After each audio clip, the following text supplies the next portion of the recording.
প্রিয় দর্শক, আসসালামু আলাইকুম। শখের খামারে আপনাদেরকে স্বাগত। আজ 3 ডিসেম্বর, রোজ মঙ্গলবার। আমার শেডে কিছু গরু রয়েছে যেগুলো আমি নিজ হাতে পরিচর্যা করি।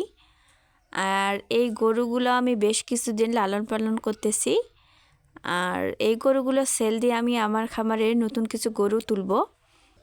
সাংসারিক কাজের ফাঁকে আমি এই গরুগুলোকে লালন পালন করি। আর এই গরুগুলোকে আমি কিভাবে খাবার দেই, কিভাবে পরিচর্যা করি, সব চিত্র আমি আপনাদের এই ভিডিওর মাধ্যমে তুলে ধরব। আমার খামারে মোট 6টি গরু রয়েছে। 6টি গরুর মধ্যে 2টি গাভী রয়েছে। আর এই গাভীগুলো ট্রিটমেন্ট করার পরও কনসেপ্ট করতেছে না, ভাবতেছি সেল দিয়ে দিব। সেল দিয়ে আবারও ভালো মানের একটা গাভী কিনবো।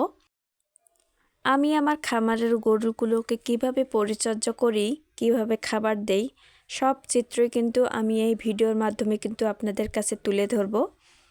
আর এই খামারটা মূলত আমার শখ থেকেই করা।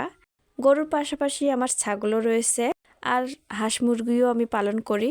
এক এক করে আমি সব ভিডিওই কিন্তু এই ইউটিউব চ্যানেলের মাধ্যমে আমি আপনাদের কাছে তুলে ধরব।